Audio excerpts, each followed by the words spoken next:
spur growth. I firmly believe that development requires investment, relying on the potential of every country, its human capital, and the political will of its leaders. Furthermore, the agricultural transformation is the key to combating poverty, for our food security is the foundation of our economic independence. Therefore, let us plant today the seeds of prosperity and autonomy so that tomorrow our people can feed themselves. In Madagascar, in the area of agriculture, we have supported the transformation and the sale of local products. We have started the process of mechanizing our agriculture, and we provided assistance to our farmers by providing them with seeds, with improved seeds and inputs. Our goal is to double or even triple agricultural yields, moving from 3 to 9 tons per hectare, so as to achieve food sufficiency. Ultimately, there is no development without reliable, accessible, and affordable energy.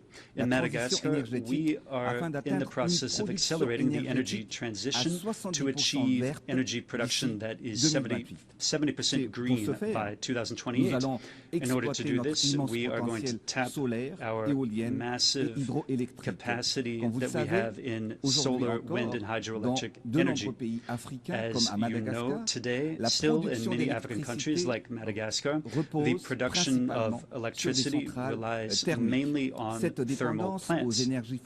This dependency on fossil fuels has an enormous economic cost. Thus, investing in renewable energies is not only an obligation, but it is a duty for a sustainable, inclusive future. In 6 years alone, the rate of access to electricity in my country moved from 24% to 40%. Major headway has been made, but we are aware that much remains to be done. We're going to further step up our efforts to increase the production of clean energy so that isolated rural populations are not left behind. In this context, the collaboration with the United Nations system is playing a crucial role by prioritizing impactful projects for rural communities. These initiatives are illustrative of the desire to build an energy future that is more equitable, sustainable, and innovative. And finally, building modern infrastructure that is an essential stage for the economic and touristic development of the country. From the east to the west, from the north to the south, Madagascar is transforming. We've started the project of building the first highway of our country that links Antananarivo to the large port in the east of the island. We've modernized transport, public transport in our capital through building cable cars and by establishing urban trains. This has unburdened the city by transporting more than 40,000 passengers every day at full capacity, thus taking 2,000 vehicles out of traffic on a daily basis.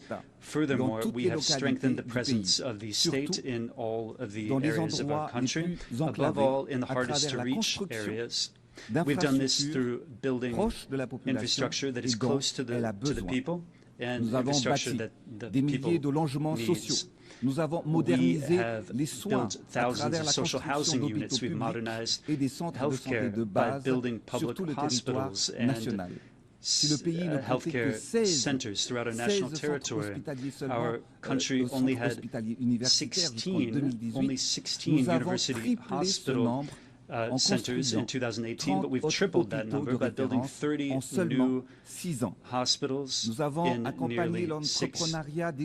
only 6 years. We are bolstering the entrepreneurship of young people and women to ensure their empowerment. We've built stadiums and sporting facilities which have become places for cohesion, national pride, and emancipation for young people. Furthermore, we held the Youth Connect Summit in November. We'll be doing that in November, and that will fit into the framework of this commitment for the youth through equality and inclusion. And we want to invite everyone to participate in this event in great numbers. Finally, from the standpoint of social protection, over $250 million has been transferred directly to the most vulnerable families to improve their everyday lives. These achievements convey our desire to build a country that shows solidarity, a country that is connected and looks toward the future, but the demographic issue remains a variable that needs to enter the equation. We need to change the structure of the population because the current demographic growth is out of proportion to our economic growth. In some regions, young girls who are under the age of 18 are already mothers, and the majority of women have an average of 5 or even 8 children to take care of. They have more difficulty feeding them, bringing them up, caring for them, and educating them properly.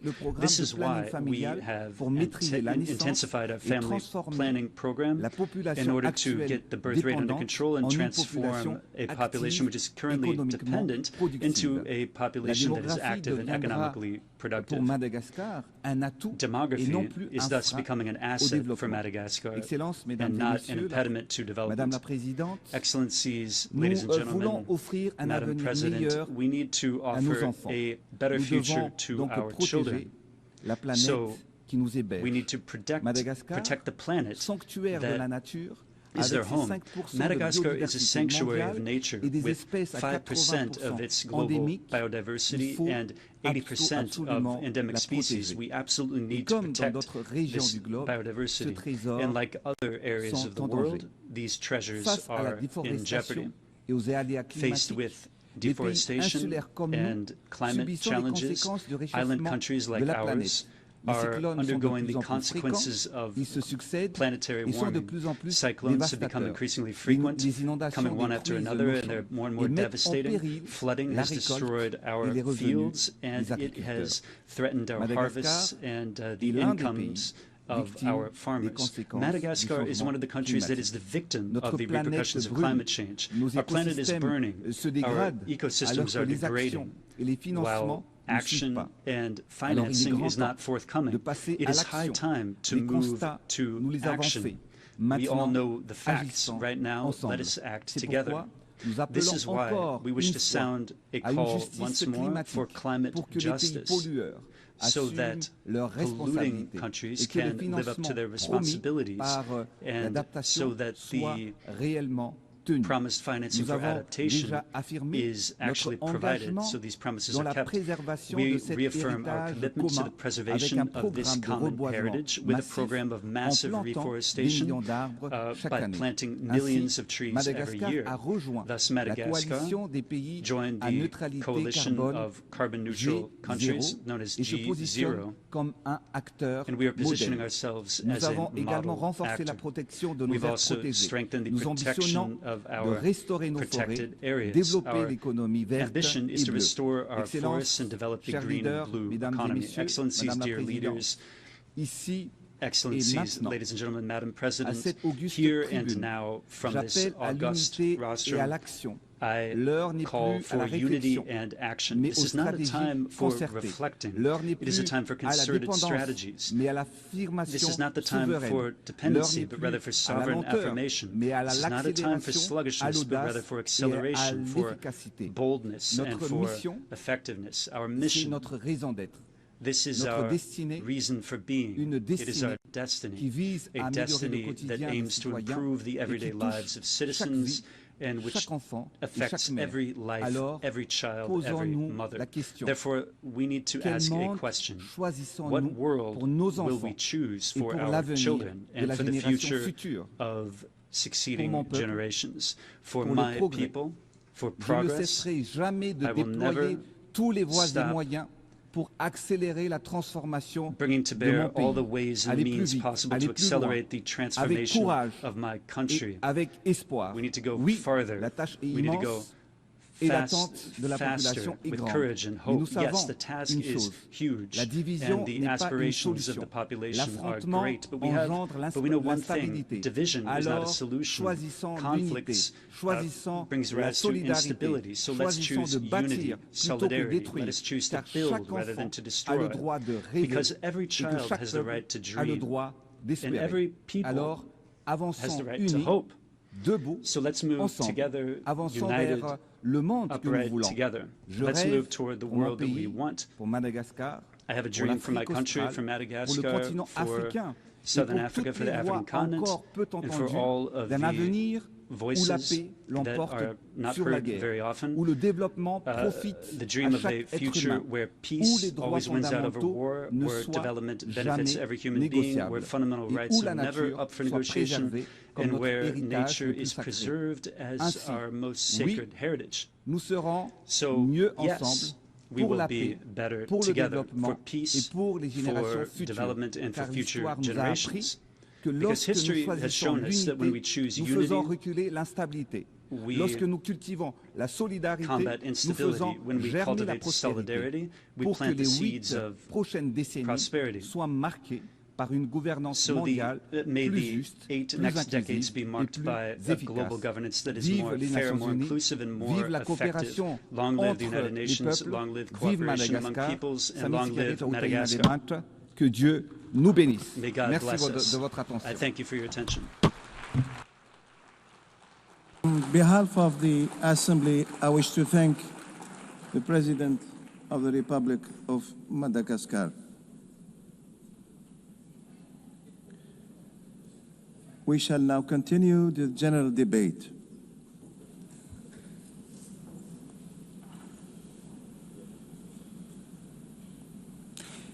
The Assembly will hear an address by His Excellency Kashim Shettima, Vice President of the Federal Republic of Nigeria. I request the protocol to escort His Excellency and invite him to address the Assembly.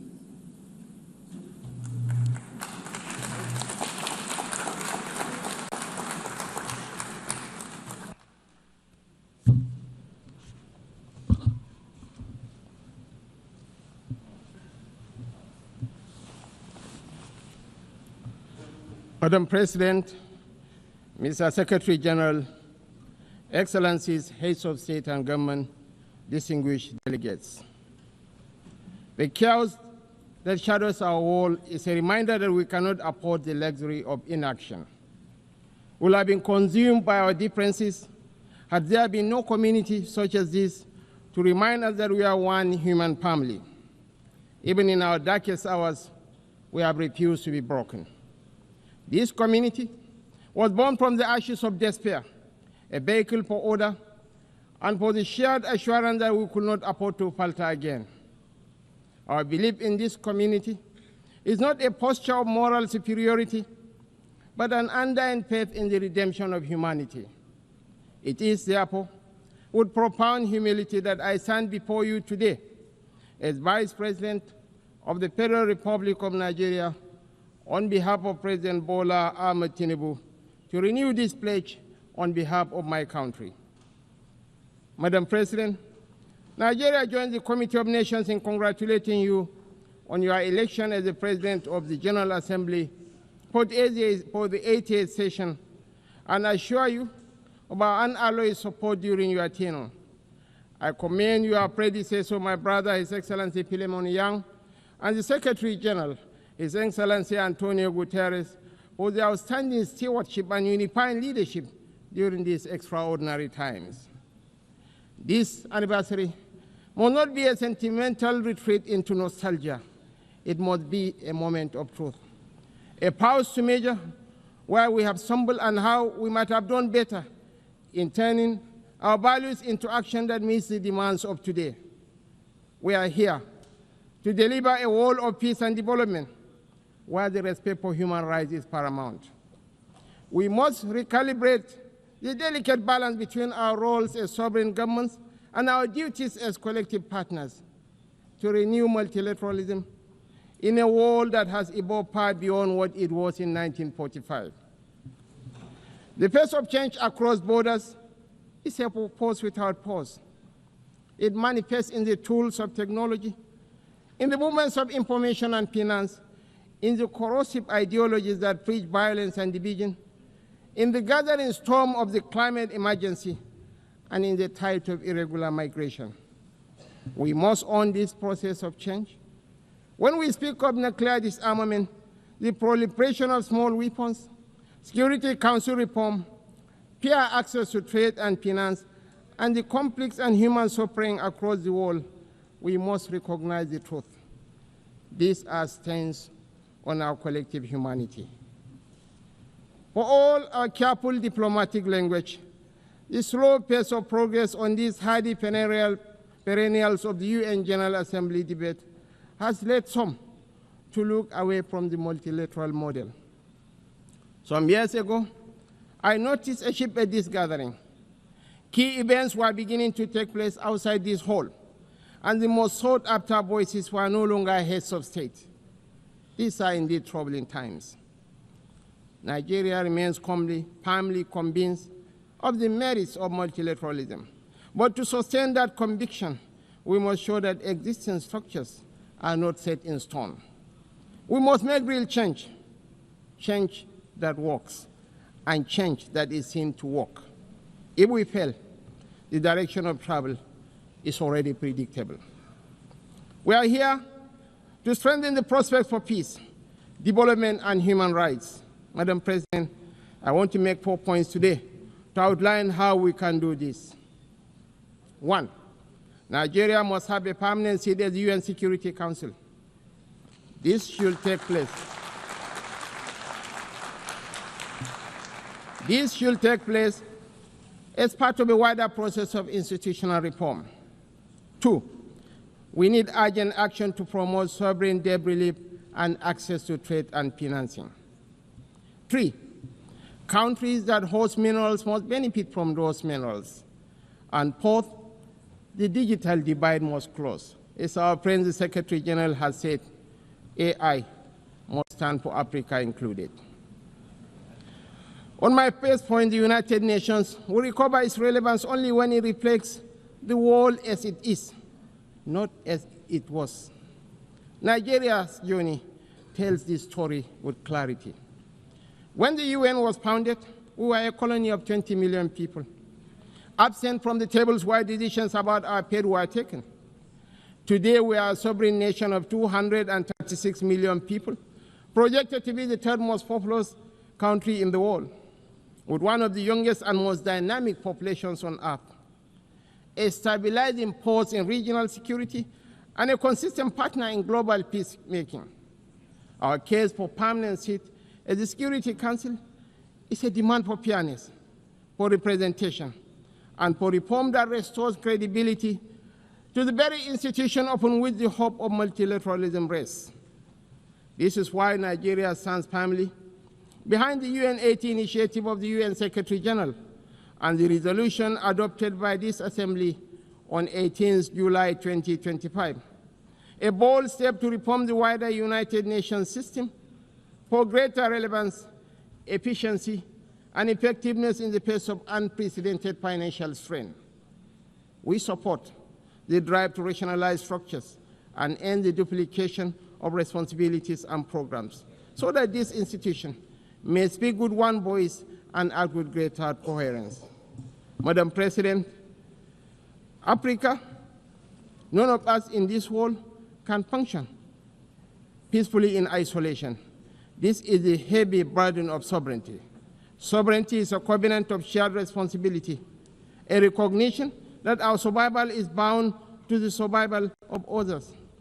To live up to this charge, we must work hand in hand with our neighbors and partners. We must follow the trails of weapons, of money, and of people. For these forces, too often driven by faceless non-state actors, ignite the fires of conflict across our region. Madam President, Nigeria's soldiers and civilians carry a proud legacy. They have participated in 51 out of 60 United Nations peacekeeping operations since our independence in 1960. We have stood with our partners in Africa to resolve conflicts, and we continue that commitment today through the Multinational Joint Task Force.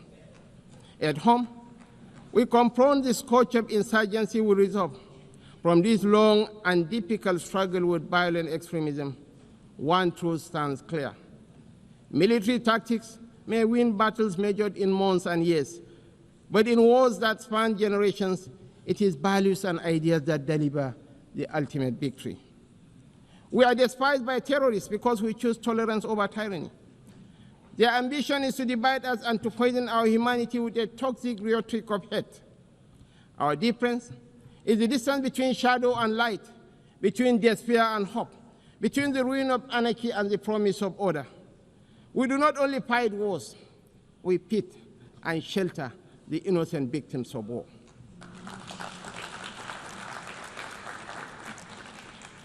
This is why we are not indifferent to the devastations of our neighbors near and distant. This is why we speak of the violence and aggression visited upon innocent civilians in Gaza, the illegal attack on Qatar, and the tensions that scar the wider region. It is not only because of the culture of impunity that makes such acts intolerable, but because our own bitter experience has taught us that such violence never ends where it begins. We do not believe that the sanctity of human life should be trapped in the corridors of endless debate. That is why we say, without stuttering and without doubt, that a two-state solution remains the most dignified path to lasting peace for the people of Palestine.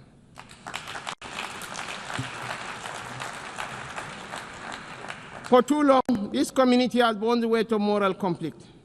For too long, we have been caught in the crossfire of violence that offends the conscience of humanity. We come not as partisans, but as peacemakers. We come as brothers and sisters of a shared wall, a wall that must never reduce the right to live into the currency of devious politics. The people of Palestine are not collateral damage in a civilization searching for order. They are human beings, equal in worth, entitled to the same freedoms and dignities that the rest of us take for granted. We want to make the choice crystal clear. Civilized values over fear. Civilized values over vengeance. Civilized values over bloodshed. We show the opportunities that peace brings, just as the extremists hope to drive apart rival communities and different religions.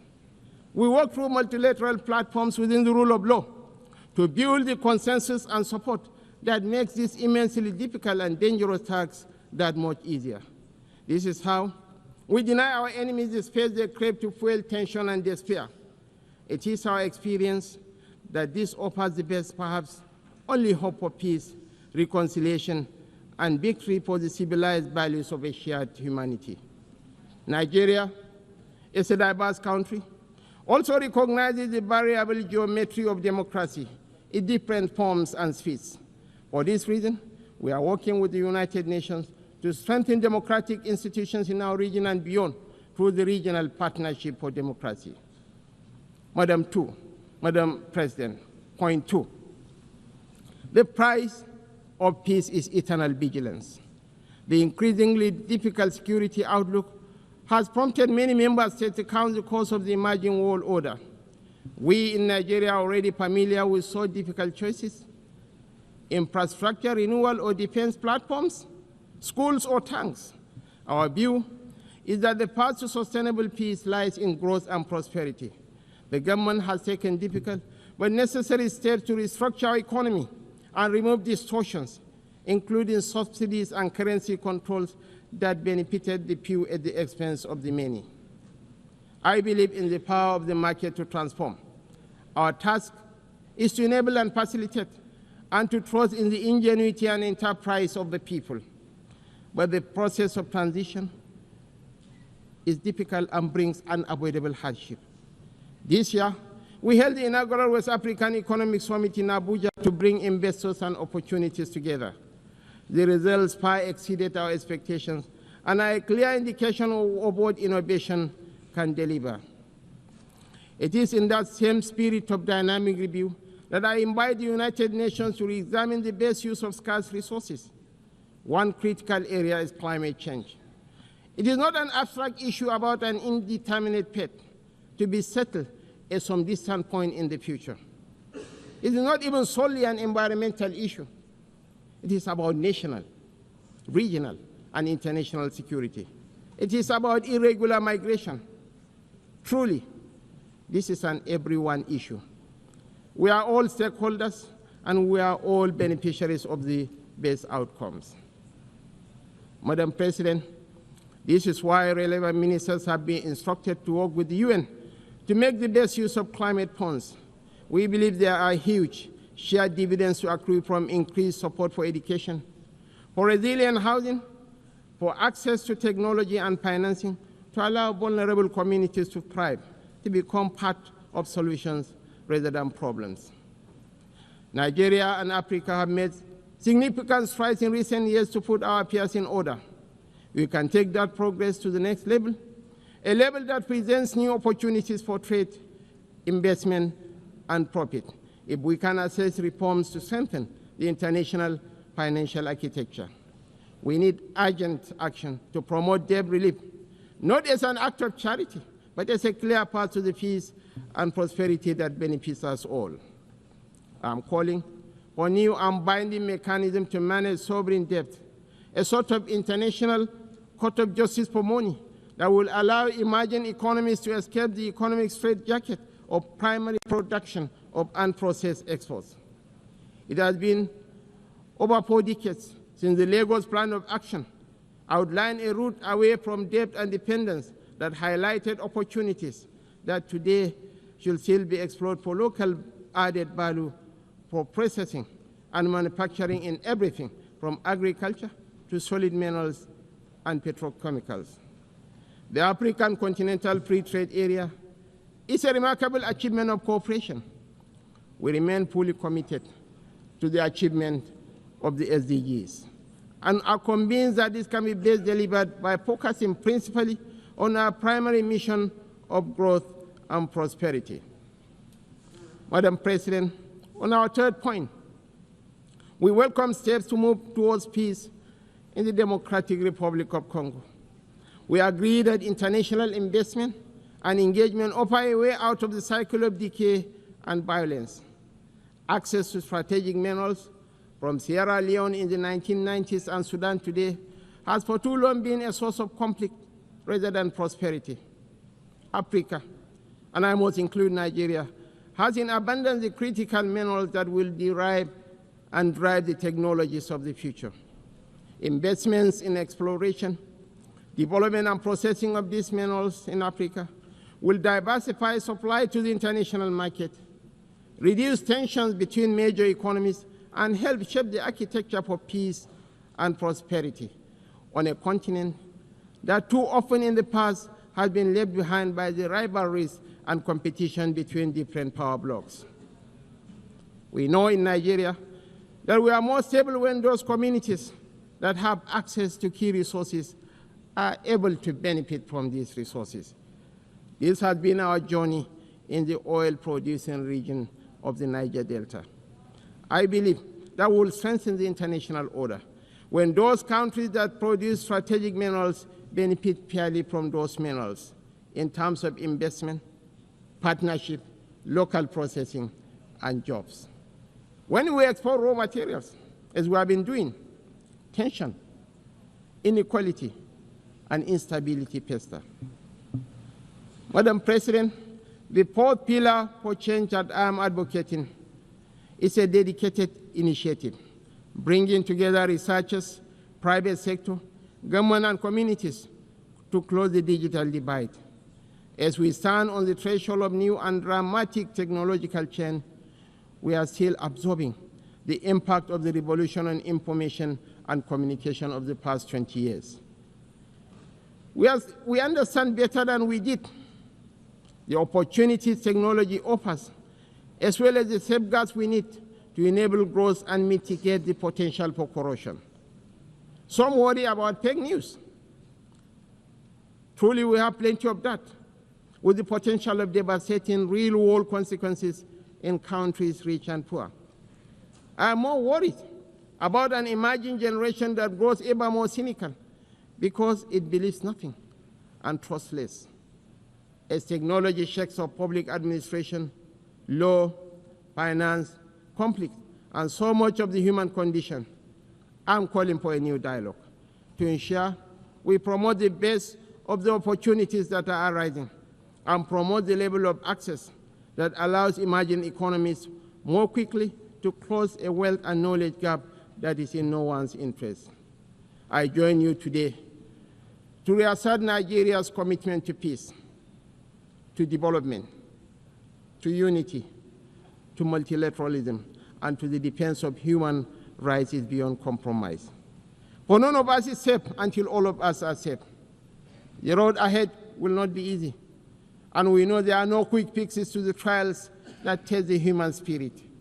Yet history reminds us that bold action in pursuit of noble ideals has always defined the story of the United Nations. Time and again, we have found the wisdom to balance sovereign rights with collective responsibility. That balance is once again in question. But I believe, quite passionately, that a renewed commitment to multilateralism, not as a slogan, but as an article of faith, remains our surest path forward. Nigeria dedicates itself fully and without reservation to that noble cause. I thank you all for listening.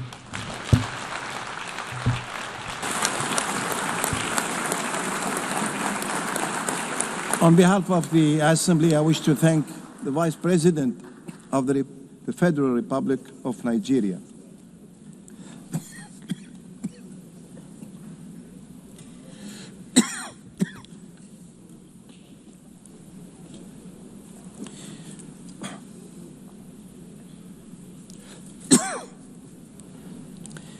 The Assembly will hear an address by His Highness Sabah al-Khalid al-Sabah, Crown Prince of the State of Kuwait. I request the protocol to escort His Highness and invite him to address the Assembly.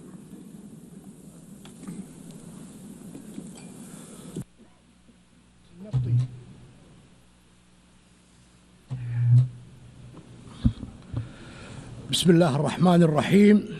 In the name of God, most compassionate, most merciful, Your Excellency, Madam President Annalena Baerbock, President of the General Assembly, Your Excellency, Mr. Antonio Guterres, UN Secretary General, Your Excellencies, Your Majesties, heads of delegations, distinguished ladies and gentlemen, may the peace of God be upon you.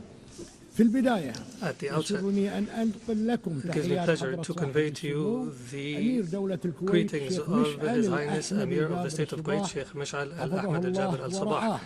May God protect him. And I convey his wishes for a successful UNGA-AT.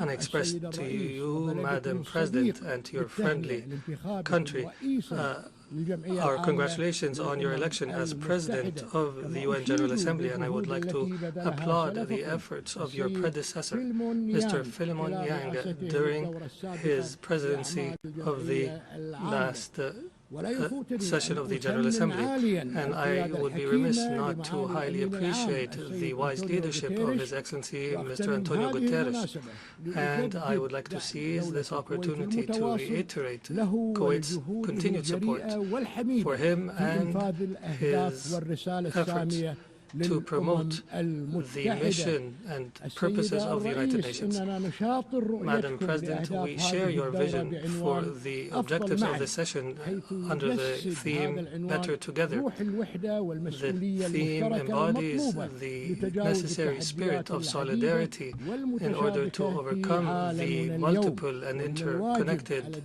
challenges today. It is incumbent on member states to work together to preserve this organization as the cornerstone of multilateralism and as the refuge for states and peoples in order to address their disputes and overcome the challenges and to determine the means to achieve economic, social, and human development throughout the world. Before we look towards the future, we must reflect on the previous 8 decades. Since the establishment of the United Nations, the UN was established when countries agreed in 1945 to save succeeding generations from the scourge of war, which twice has brought untold sorrow to mankind. While we have not seen a third world war since the establishment of the UN, we did witness, and especially lately, an incapacity to address the political challenges and security, climate, human, and health-related challenges as necessary. In addition, we must heed the lessons of our shared failures in the context of this organization. We must draw the lessons as states and governments and peoples to realize the best means for non-recurrence of our mistakes and to grant our future generations a safer world. Madam President, there are multiple successes of this organization that we cannot forget. I recall here gratefully some of the most prominent success stories of the United Nations and of the Security Council in particular, when the world 35 years ago stood in solidarity with the state of Kuwait and in support of truth, justice, and the rule of law. On the 27th of September 1990, the late Emir of Kuwait, Sheikh Jabir al-Ahmad Jabir al-Sabah, stood here at this podium carrying a message from a people who have loved peace and worked for peace and who have endured invasion. And the audience in this hall expressed their support for this people, this peace-loving people of Kuwait and the Kuwaiti people's just cause. And this message of support remains in the hearts of every Kuwaiti citizen today, as well as the efforts to liberate Kuwait from a brutal invasion. The Security Council at the time demonstrated its ability to discharge its mandate for the maintenance of international peace and security. It demonstrated a successful model and succeeded in discharging its duties and adopted a historical resolution to take all means necessary to liberate Kuwait, and this action by the Security Council remains forever remembered in the hearts of the Kuwaiti people. The Security Council at the time embodied an excellent example in achieving justice and peace. And we would be remiss here not to remind the continued human issue that concerns every Kuwaiti, which is the whereabouts and the fate of the missing persons, some of whom have returned to their Lord as a result of the injustice they suffered, and continue to be remembered by the state of Kuwait. After 3 decades, this multi-dimensional issue, dimensions including human and social and political, requires good faith and determination to be successfully addressed, and requires close follow-up from the Security Council. We hope to heal the wounds of the family members of the missing persons who continue to grieve over their loved ones, and they hope to bury their loved ones in their homeland. In this regard, we welcome the adoption of Security Council of Resolution 2792 this year, which has provided for the appointment of a high-level UN representative to follow up the issue accordingly. And as a result of the consequences of this issue, this representative's mandate must be used to close these outstanding issues. This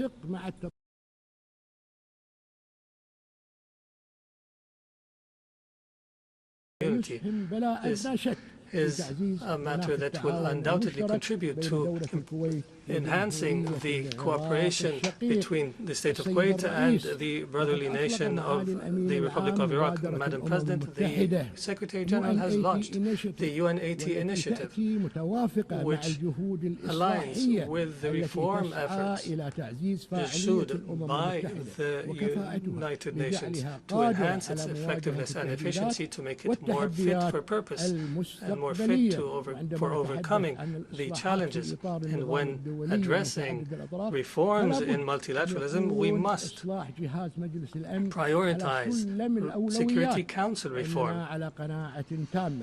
We are firmly convinced that there is a dire need to reform the Security Council in a manner that enshrines justice, transparency, and credibility, and the non-selectivity, in order for the Security Council to become more capable of addressing contemporary threats, and so that its composition more accurately reflects the world we live in today. Madam President, Kuwait is honored to preside over the current 45th session of the Supreme Council of the Gulf Cooperation Council. Throughout time, the GCC has proven that it is a major pillar for stability and prosperity in our region. My country continues through its presidency of the Supreme Council to promote our joint efforts in the GCC and our strategic relationship with regional and international organizations. And we take pride in our efforts on behalf of our brothers and sisters in adopting the resolution related to the cooperation between the GCC and the United Nations. We look forward to the initiatives that will be taken in different spheres. We people of the Gulf do not know the impossible, and we will navigate toward the future with strong hearts and determination, believing in our joint destiny. Madam President, our region has witnessed lately a dangerous military escalation and an expansion of conflict, and we have repeatedly warned against this in the past and warned against its consequences for the region, and we condemn in the strongest of terms in this regard the brutal Israeli aggression against Qatar. We consider this attack a blatant violation of all international customs and norms, and an attack against a mediator that is working faithfully for the sake of peace, and we reiterate our complete solidarity with our brethren in Qatar. And we reiterate that any threat against any member state of the GCC is a threat against every member of the GCC. Just a few days ago, 2 emergency summits have been held, the first for the Supreme Council of the GCC and the second, the Arab-Islamic Emergency Summit in Doha, to discuss the Israeli aggression against Qatar. We reiterate the different provisions in both outcome documents of the summits. Madam President, Kuwait continues its tireless efforts that have continued throughout 2 decades to assist Iraq to achieve the legitimate aspirations of the Iraqi people and our brothers and sisters in Iraq, and in order to promote stability and security in the region through bilateral agreements that are the cornerstone for defining our means of cooperation in order to build a better future for both our countries and to turn the page on the painful past. Accordingly, from this podium, we reiterate for the third year in a row our commitment to the provisions of the agreement to regulate maritime navigation in the Khor of Abdullah with the Republic of Iraq since 2009, and we reiterate our commitment to correcting the negotiation course in order to determine our maritime boundaries beyond point 162 as per international law and the UN Convention on Law of the Sea of 1982, and without prejudice to the territories and islands in the area.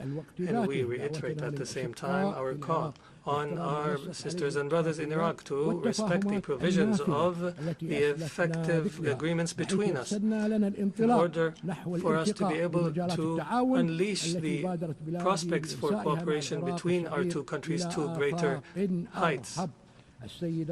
Madam President, what is taking place in the Gaza Strip for almost 2 years of collective punishment and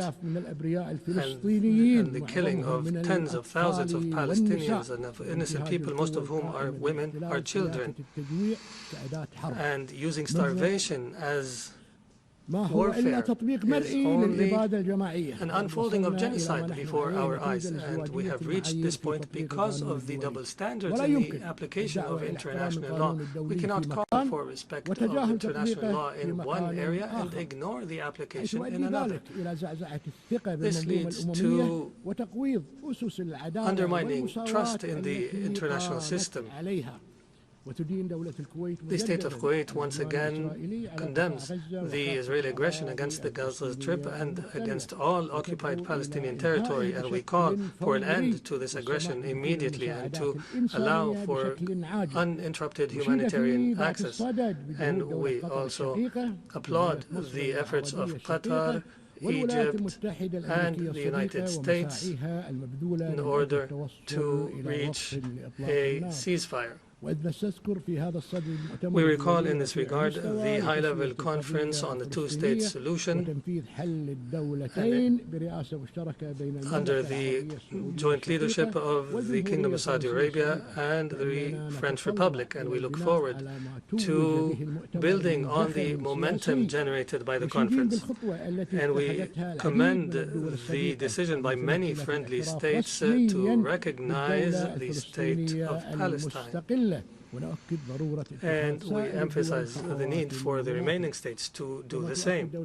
The state of Kuwait also reiterates its firm commitment to support UNRWA because of its critical role in securing the basic needs of millions of Palestinian refugees. And we categorically reject the settlement activities and forced displacement of the occupying power, and we call on measures to be taken to hold Israel accountable for its crimes. The state of Kuwait also reiterates its historical and firm support for the Palestinian people and their just cause and their legitimate right to the establishment of a Palestinian state on the borders of 1967 with East Jerusalem as its capital, as per UN resolutions and the Arab Peace Initiative of 2002. Madam President, the state of Kuwait stands in support of the Syrian Arab Republic and the Republic of Lebanon in their efforts to build a secure and prosperous future that fulfills the aspirations of their people. And we reiterate the need to respect the territorial integrity and sovereignty of both states. And we follow with great concern the developments in Yemen, Sudan, Somalia, and Libya. And we call on our brothers and sisters to prioritize wisdom and dialogue in order to settle the disputes in accordance with international law, in order to preserve the sovereignty and the unity, independence, and territorial integrity of these states. And based on our commitment to good neighborliness, we reiterate once again our call on the Islamic Republic of Iran to initiate a serious path to build for confidence-building measures, and we believe that creating the conducive environment for negotiations will contribute to resolving the nuclear program and all other outstanding issues. Madam President, we in Kuwait, as a result of our people's determination, continue confidently towards the future as per Kuwait Vision 2035, which aims to establish Kuwait as a financial and trade hub in the region.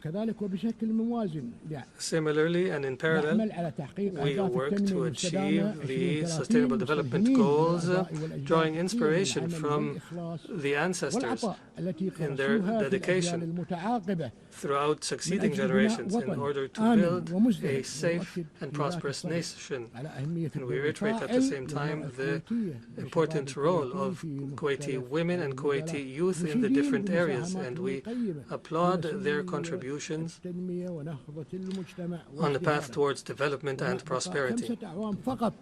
Now that only 5 years remain until 2030, we emphasize the need to continue our efforts so that we can achieve these noble goals and to leave no one behind. And based on our experience and our knowledge of the experiences of developing states, we have committed to international development, and the Kuwaiti Fund for Arab Economic Development, since its establishment in 1961, has provided support for development projects in 107 states. And we reiterate our support for global development and our continued efforts to deliver humanitarian assistance throughout the world without discrimination or politicization or conditions. In conclusion, Madam President, the state of Kuwait was and continues to be, as you have known Kuwait throughout time, a strong supporter of the United Nations and its noble efforts in the different parts of the world. We firmly commit to the purpose and principles of the UN Charter and commit to the UN as a beacon of hope and a hub for the coordination of international joint efforts. And we support the international efforts to settle disputes through dialogue and peaceful means. And we believe in a culture of tolerance and peaceful existence. And we will continue to love peace, and we will continue to work for the sake of peace. And may the peace of God be upon you. I wish to thank the Crown Prince of the State of Kuwait, Sheikh Sabah Al-Khalid Al-Sabah.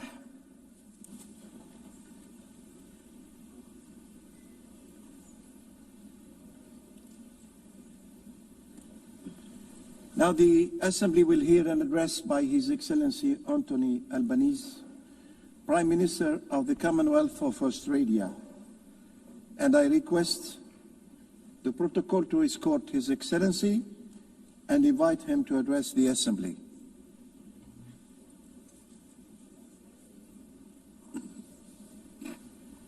Years ago, the people of our nations came together and put their trust in each other's humanity. An act of faith all the more extraordinary when we recall the devastation that still gripped the world. Yet, out of the grief and ruin of war, that generation found the courage, the wisdom and the compassion to work together for a better peace.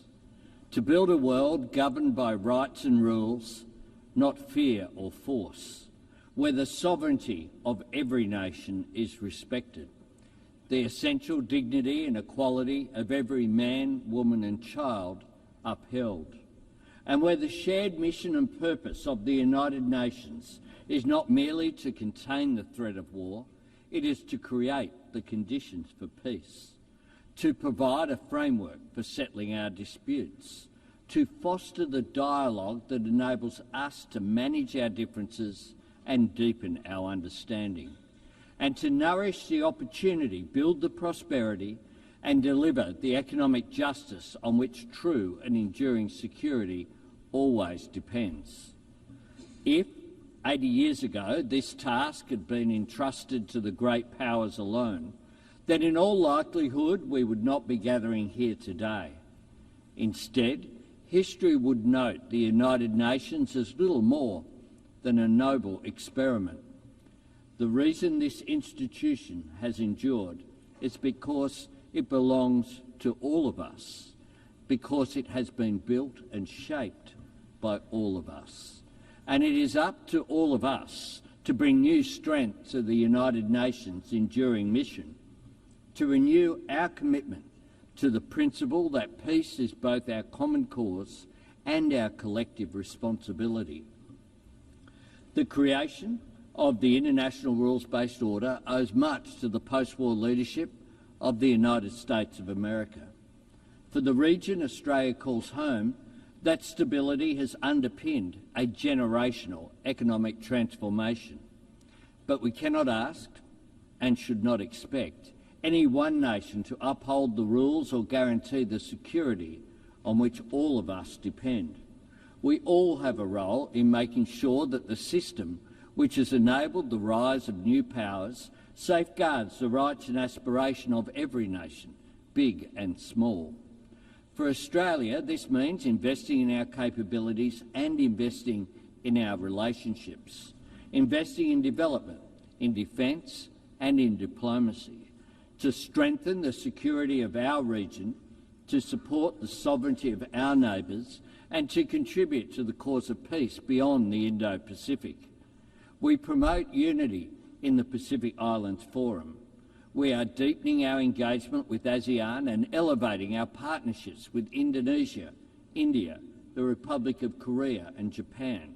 And we are breaking new ground with old friends in the United Kingdom, the European Union and our principal ally, the United States, because we see mutual understanding, shared prosperity and economic cooperation as the most powerful counterpoints to confrontation, to isolation or conflict. Wars are often started by countries who imagine there is something to gain. The more we can do to reinforce the architecture of peace and prosperity, the more we remind nations of everything they stand to lose. Colleagues, whenever a head of government speaks to this Assembly about prosperity or security, they will always be met with calls for that work to begin at home. Part of our job is demonstrating to the people that we serve that what happens in the world matters to them, that when we cooperate to enhance security, contribute to alleviating poverty or commit to protecting the natural environment, when we support the agency of forums such as the G20 or APEC, or invest in diplomatic partnerships like the Quad, none of this means setting our national interests or our people's values aside. It means working to fulfil them. The United Nations is much more than an arena for the great powers to veto each other's ambitions. This is a platform for middle powers and small nations to voice and achieve our aspirations. And that is why Australia is seeking a place on the UN Security Council in 2029-30. And it is why we are bidding to co-host the 31st Conference of the Parties with our Pacific family, nations for whom climate change is more than an environmental challenge, it is an existential threat. This is a place for the global spotlight to shine on suffering and struggles that might otherwise be forgotten, and for the international community to work together to advance our shared interests and to tackle challenges we cannot meet alone. In 2025, we are confronted by all manner of these challenges in old forms and new. dictators whose hold on power derives solely from their capacity for cruelty to their own citizens, tyrants who invade sovereign nations to further their own ambitions, regimes willing to crush their own people beneath the weight of oppression, autocracies deploying new technology to undermine our trust in democracy, institutions and each other, intimidation and coercion on the seas and in the skies, endangering lives and risking escalation, terrorists and states which sponsor terrorism spreading hatred. And if ever we had the luxury of imagining that breaches of international law were not our concern, or that conflict and turmoil in another part of the world could not affect us, those days are long gone. Just last month, Australian security agencies confirmed that the Iranian regime orchestrated the firebombing of a synagogue in Melbourne and a Jewish restaurant in Sydney. Criminal acts of cowardice aimed at spreading fear. We expelled the Iranian ambassador from Australia, the first time since the Second World War that our country has taken such a step. And here at the United Nations, we repeat to the world, there is no place for anti-Semitism. Colleagues, it is not the Australian way to try and impose our values on other nations. But when we deal with the world, we bring our values with us, and we strive to back our words with actions. Australia helped to draft the United Nations Charter, and we were part of the first peacekeeping operation under UN authority, proudly supporting independence for Indonesia. As an economy engaged in the fastest-growing region of the world in human history, Australia champions the benefits of free and fair trade, and we work to strengthen it by advocating for working people to share in the prosperity that trade creates through better wages, safer workplaces, and the elimination of exploitation and modern slavery, and by supporting the security of communications and maritime travel that make trade possible through the United Nations Convention on the Law of the Sea, including in our region and the South China Sea. And as a proud member of the Pacific family, as a continent home to some of the greatest natural treasures on the planet, and as a nation blessed with the traditional resources, critical minerals, skills and sunlight and space to power the global shift to net zero, Australia is acting to meet the environmental challenge of climate change while working to seize and share the economic opportunities of renewable energy. We will meet our 2030 target of 43% emissions reduction on 2005 levels.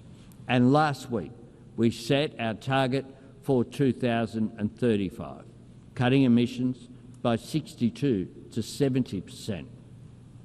We are honouring our commitment to the Paris Agreement and its goal of keeping global temperatures below dangerous levels. Our target is ambitious, but importantly, it is achievable. And more than anything else, Australia's embrace of clean, renewable energy will get us there.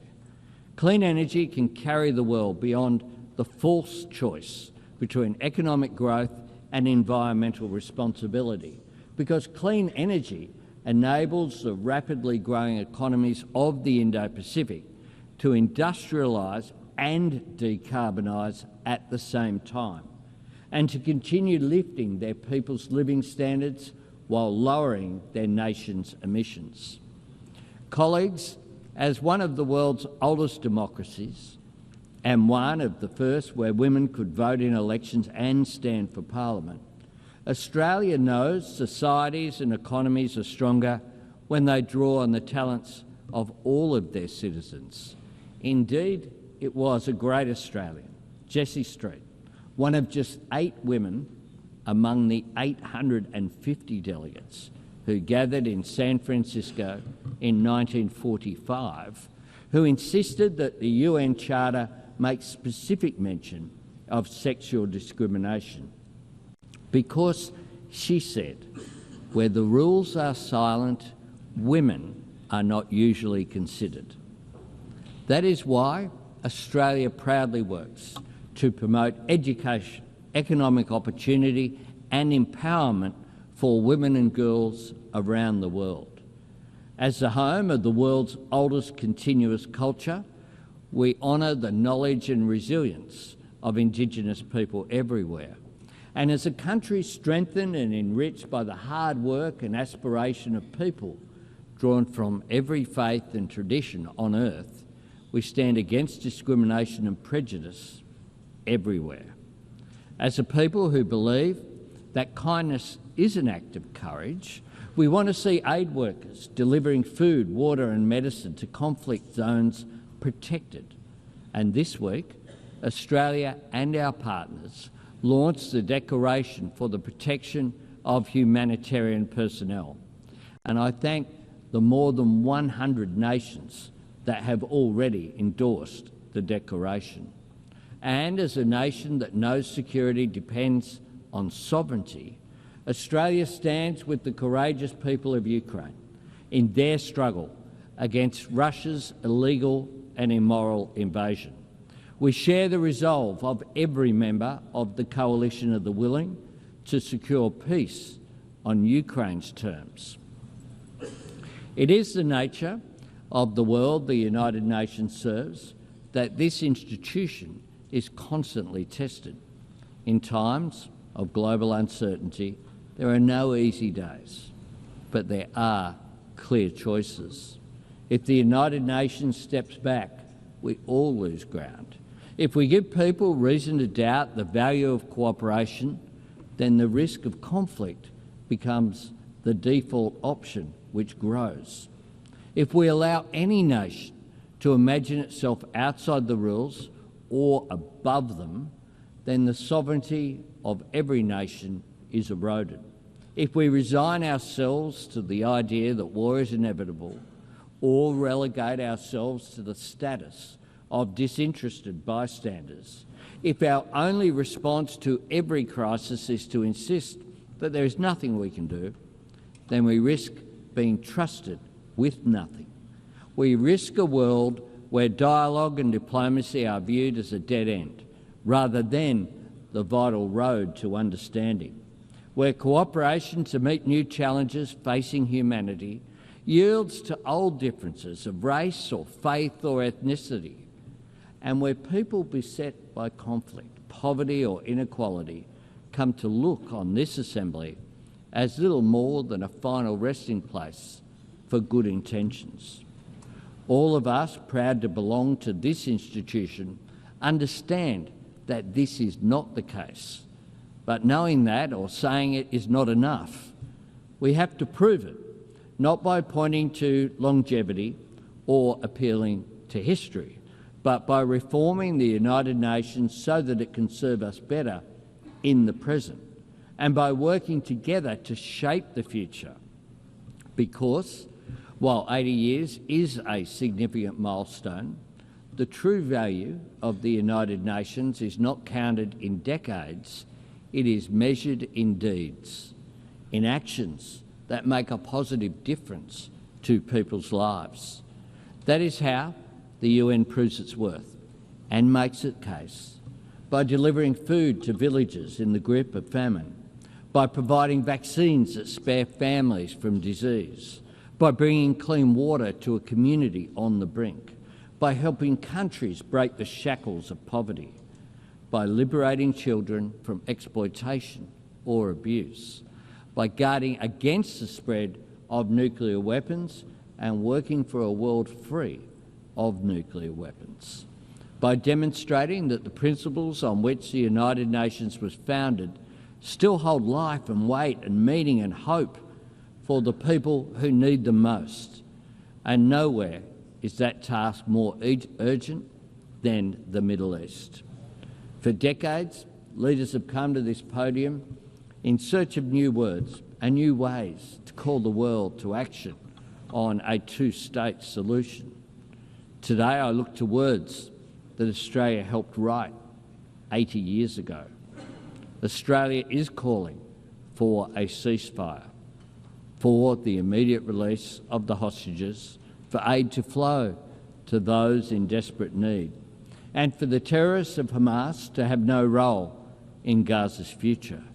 And this week, Australia recognised the state of Palestine because, to quote from the Charter, that forms the very foundations of this institution and reflects the very best of its idealism, we are determined, quote, to save succeeding generations from the scourge of war, to reaffirm faith in fundamental human rights, to promote social progress and better standards of life in larger freedom, and for these ends, to practice tolerance and live together in peace with one another as good neighbours.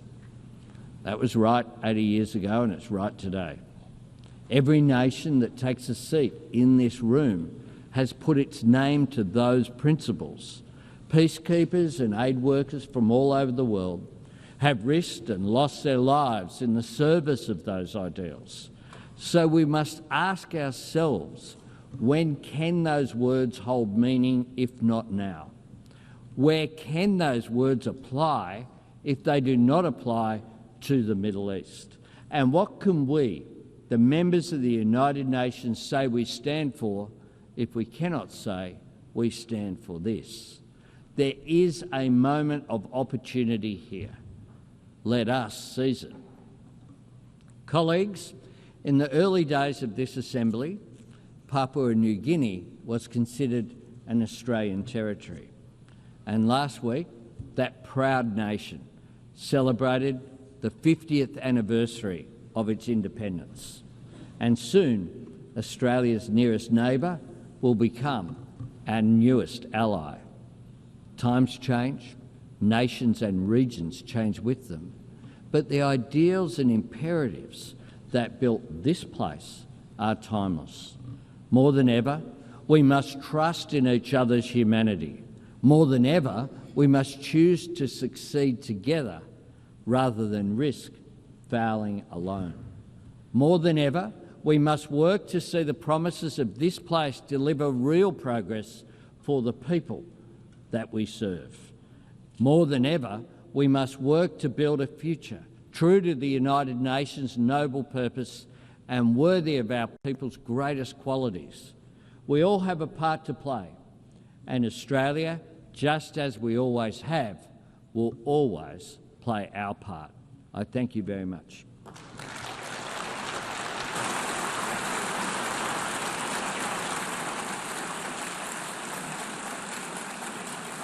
On behalf of the Assembly, I wish to thank the Prime Minister of the Commonwealth of Australia.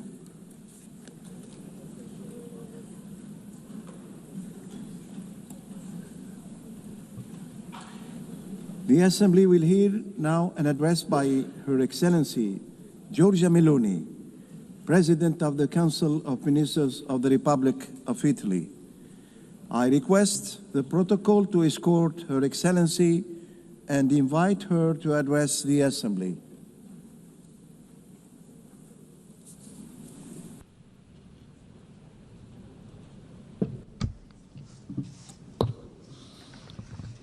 Presidente Baerbock, Segretario President Generale Baerbock, Guterres, Secretary colleghi General Guterres, delegati, signore fellow e signori. delegates, ladies and gentlemen. Viviamo We una are fase living storica a accelerata, historical, accelerated complessa, phase, rich ricca di in opportunità, opportunities, ma anche forse but soprattutto also, densa di perhaps above pericoli. all, dense with dangers, Sospesi tra suspended guerra between e pace. war and peace.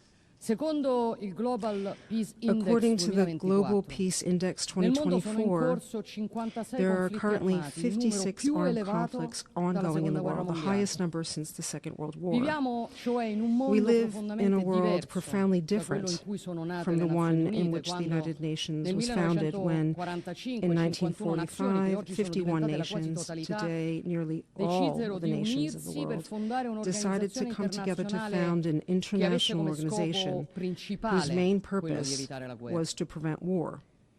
The question we must ask ourselves 80 years later, while looking around us, is, have we succeeded?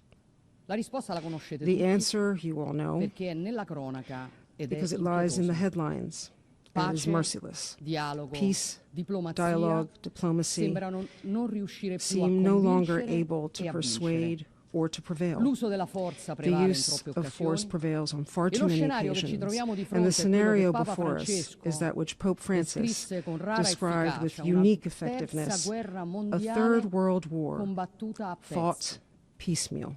Obviously, among the major conflicts underway is, of course, the large-scale war of aggression by the Russian Federation against Ukraine. 3.5 years ago, on February 24th, 2022, Moscow decided to attack Kyiv. And I believe not enough reflection has been given to the consequences of that choice, to a point I consider fundamental. The Russian Federation, a permanent member of the Security Council, deliberately trampled on Article 2 of the UN Charter, violating the integrity and political independence of another sovereign state, with the aim of annexing its territory. And still today, it shows no willingness to seriously accept any invitation to sit at the peace table. This deep wound inflicted on international law, as could be foreseen, unleashed destabilizing effects far beyond the borders in which that war is taking place. The conflict in Ukraine has rekindled and set off several other crises. Meanwhile, the United Nations has become even more divided. It is no coincidence that Hamas took advantage of the weakening of this architecture to launch on October 7th, 2023, its attack against Israel.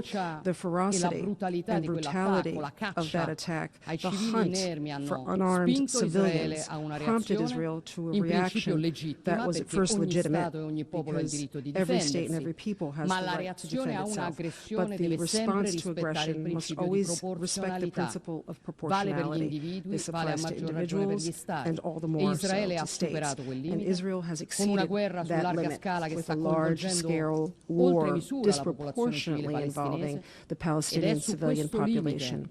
And it is in crossing this limit that the Jewish state has ended up violating humanitarian norms, causing a massacre among civilians. This choice, which Italy has repeatedly deemed unacceptable, will lead us to vote in favor of some of the sanctions proposed by the European Commission against Israel. But we do not side with those who heap all the blame for what is happening in Gaza and Israel, because it was Hamas that unleashed the war. It is Hamas that could end the suffering of Palestinians by immediately releasing all the hostages. It is Hamas that seems intent on thriving on the suffering of the people it claims to represent. Israel must free itself from the trap of this war. It must do so for the history of the Jewish people, for its democracy, for the innocent, and for the universal values of the free world of which it is part. And to end the war, concrete solutions are needed. Peace is not built only with appeals or with ideological proclamations embraced with enthusiasm by those who in truth do not want peace. Peace is built with patience, with courage, with reasonableness. The children of Gaza, like those Italy is proudly receiving and treating in its hospitals, are asking for answers that can improve their condition. And to that we are committed. Italy is and will be there for anyone willing to work on a serious plan for the release of hostages, a permanent ceasefire, the exclusion of Hamas from any governance dynamic in Palestine, the gradual withdrawal of Israel from Gaza, and the involvement of the international community in managing the subsequent phase of the ceasefire, leading to the realization of the two-state perspective. In this regard, we consider very interesting the proposals that the President of the United States has discussed recently with Arab countries, and we are ready to lend a hand. We believe that Israel has no right to prevent the future creation of a Palestinian state, nor to build new settlements in the West Bank to that end. For this this reason, we have signed the New York Declaration on the two-state solution. This is Italy's historic position on the Palestinian question, and it has never changed. At the same time, we believe that the recognition of Palestine must have two indispensable preconditions: the release of all Israeli hostages and Hamas's renunciation of any role in the government of Palestine. For those who unleash the conflict cannot be rewarded. And thus we return to the starting point, the rules, the force of law in Ukraine, in the Middle East, in every scenario where war dominates and reason seems lost. There's no escaping, colleagues, the most important question, which is the reason we're all here together today, is the United Nations architecture we built 80 years ago up to task in the face of the challenges we are facing today? It is not. And multilateralism, dialogue, and diplomacy without institutions that function as they should are only empty words. We must recognize our limits. We must recognize that a profound reform of the United Nations is necessary and urgent, not an ideological reform, but a pragmatic, realistic one that respects the sovereignty of nations and opens to shared solutions. We need an agile, efficient institution able to respond quickly to crises, transparent in its mission and costs, capable of minimizing bureaucracy, waste, duplications. What we call the glass palace must be truly a house of glass. The reform Italy has in mind, starting with the Security Council, must respect the principles of equality, democracy, representativeness, and accountability. We do not need new hierarchies nor new permanent seats, simply because they would not solve the decision-making paralysis that has undermined the credibility of this institution. We are open to discussing reform without any prejudice, including on the basis of proposals already advanced by the Uniting Consensus Group. But we want a reform that serves to represent everyone better, not to give more representation to just a few. But to be effective, it is not only institutions we must reform, because we're facing a change of era, and this requires a profound revision of all the tools we have to regulate relations among nations and defend the rights of people, including international conventions. I'm thinking, for example, of conventions regulating migration and asylum. These are rules enshrined in an era when mass regular immigration did not exist, nor did human trafficking. Conventions that are no longer current and which, when interpreted ideologically and one-sidedly by politicized judiciaries, they end up trampling on the law instead of upholding it. Together with other European states, we've raised this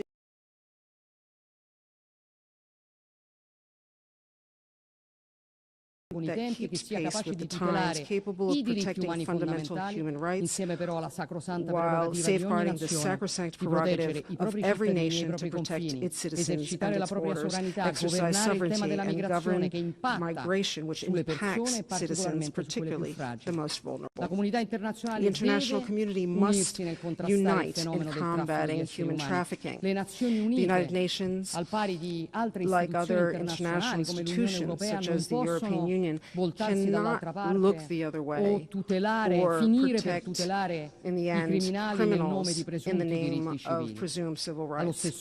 Likewise, the United Nations cannot hypocritically consider some human rights less worthy of protection than others. I'm thinking above all of the denied value of religious freedom and of the tens of millions of people worldwide, largely Christians, persecuted, massacred in the name of their faith.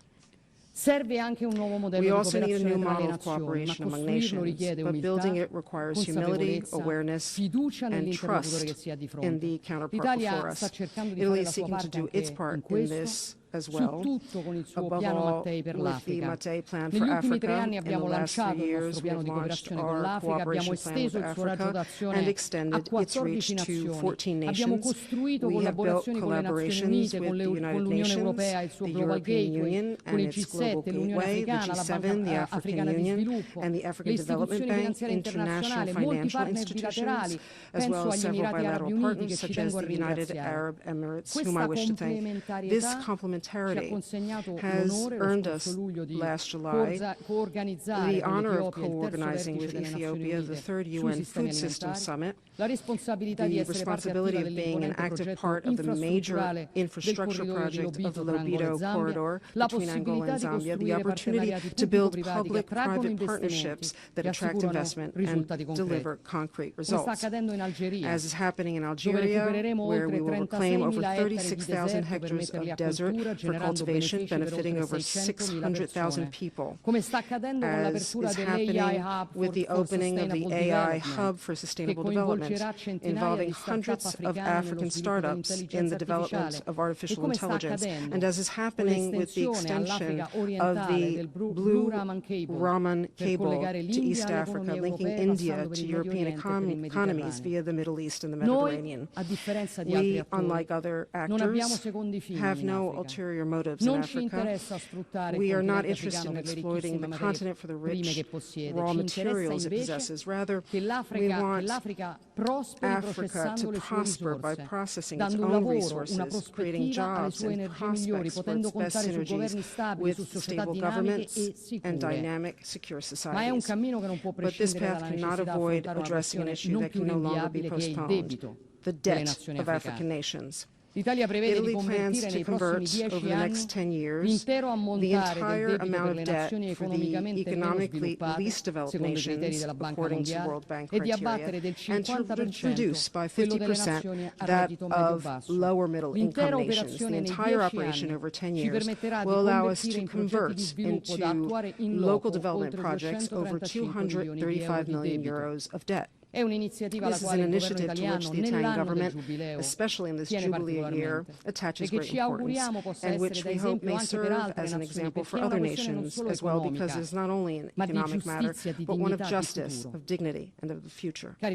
Dear colleagues, 30 years of blind faith globalization have ended. Its aftershocks were underestimated, and today we face unexpected consequences, which were not truly unexpected, grave in their impact on citizens, families, and businesses. Things have not gone well, contrary to promises made. And let me give you some more news. Things could get much worse if we do not halt the artificial creation of unsustainable production models, such as the green plans that in Europe and across the West are leading to deindustrialization far sooner than decarbonization, the conversion of entire production sectors on the basis of theories that ignore the needs and the economic capacities of people has been a colossal mistake, causing suffering among the most vulnerable social classes and dragging the middle class downward, imposing irrational consumption choices. Unsustainable environmentalism has nearly destroyed the automobile sector in Europe, created problems in the United States, caused job losses, burdened competitiveness, and depleted knowledge. And most paradoxically, it has not improved the overall health of our planet. This is not, of course, about denying climate change, but about affirming reason, which above all means technological neutrality and gradual reforms instead of ideological extremism, respecting the environment while keeping humanity at the center. Because it took centuries to build our systems, but only a few decades to end up in an industrial desert.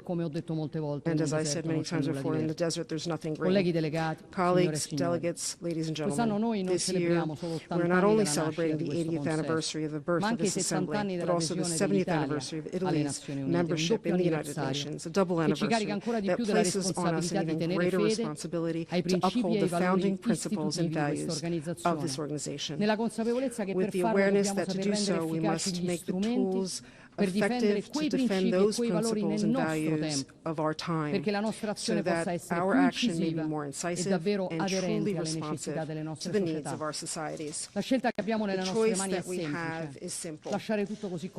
Either leave everything as it is, or take refuge in what is easy, or show our citizens that we will not waste the historic opportunity which this time, with its multiple challenges, has handed us to build a fairer and safer world. Because, as St. Francis il più italiano dei most Italian of santi, saints, che ha dato il nome alla who città gave dove his questa name to the city organizzazione è where this nata, organization i was born, combattimenti said, difficili vengono difficult riservati battles are solo reserved a chi ha only un for coraggio those who have esemplare. exemplary Credo sia courage. arrivato il tempo It is di time, dimostrare I quel believe, coraggio. to Vi show that ringrazio. courage. Thank you.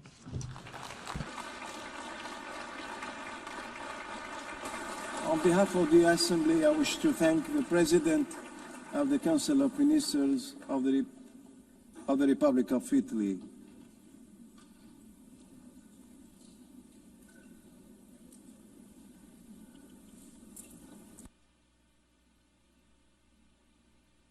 And then we do the rest.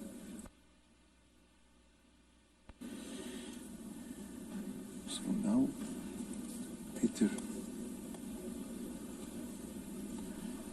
I now give the floor to His Excellency Peter Szijjártó, Minister of Foreign Affairs and Trade of Hungary.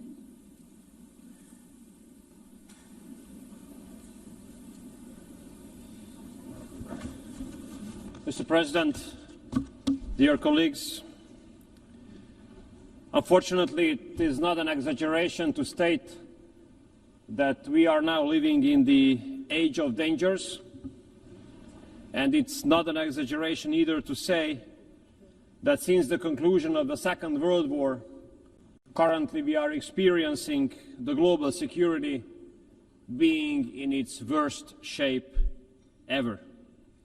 Wars, an increasing threat of terrorism, ethnic-based conflicts, spreading of extreme ideologies, and open reference to the use of nuclear weapons. This is the age of dangers, a period when the world has been faced with the risk of the outbreak of the Third World War.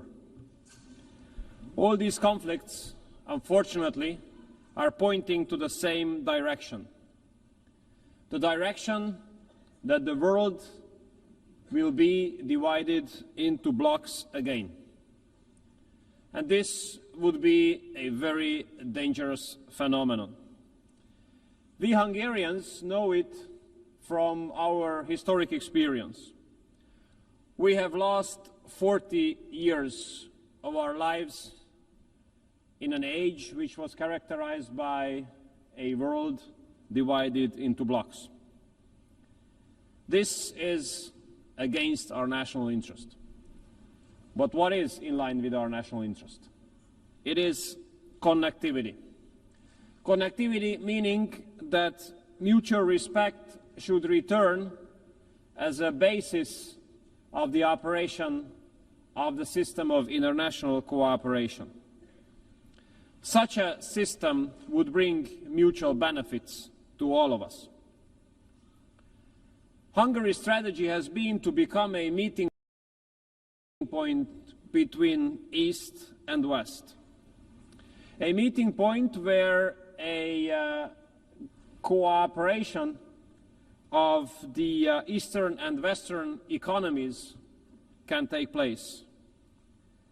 Maybe two examples here. A very successful German-Chinese cooperation on the field of electromobility in Hungary, or a successful Russian, German, French cooperation on the field of nuclear industry in Hungary, are proofs to what extent the world could take benefits out of a civilized East-to-West cooperation. If I want to summarize the approach of Hungary nowadays, how we address the major challenges of the world, I would do it in the following way. No war, no migration, no gender. Let me emphasize these 3 points. No war. Hungary stands up for peace. We are proud members of the pro-peace majority of this organization. And we do hope that this year's General Assembly will help us to find solutions to bring peace to parts of the world which are suffering from wars. And we do hope that this time, this hope of ours will not be transformed into an illusion at the end of this week. Hungary has been living for more than 3.5 years now in the neighborhood of the war in Ukraine. We have been confronted with the consequences of this war on a daily basis. A huge wave of refugees, 1.3 million. Imagine, we are a country of less than 10 million inhabitants. The war inflation, skyrocketing energy prices, skyrocketing food prices. We do have to make daily efforts in order to be able to stay out of this war. Regardless all the efforts to drag us into this war and to provocate us into this war. It is the obligation and the duty of the Hungarian government to make sure that the security of the Hungarian people and Hungary itself is being guaranteed. Mr. President, since the outbreak of the war in Ukraine, Hungary has been standing up for ceasefire and peace talks. Unfortunately, we used to be under serious attacks, serious political attacks, accusations, and stigmatization for this position of ours. Very rude accusation by those who are now speaking about the importance of ceasefire and peace talks by the same countries in Europe. And I have to tell you that if these countries who used to stigmatize us for this position of ours had not attacked us for this position, but had they argued in favor of ceasefire and peace talks from the very beginning, as we have been doing so, we could have saved lives of hundreds of thousands of people. And we could have avoided huge refugee waves. And we could have prevented a lot of destruction. But Europe, the European Union, has chosen a bad strategy, a failed strategy. Instead of isolating the war in Ukraine, this war has been globalized. The sanction packages the European Union has introduced have absolutely not fulfilled the expectations. They have caused more harms to the European economy than to the Russian one. And parallel to that, hundreds of billions of euros have been sent to Ukraine in the form of cash and weapons. Every day which goes on in this war brings forward the risk of escalation. All day spent in this war comes up with new casualties and destruction. And if we look at history, it's obvious that all wars end up around the negotiating table. There is no war which ends up in the battlefield. Therefore, may I express Hungary's respect towards President Trump and the efforts of President Trump.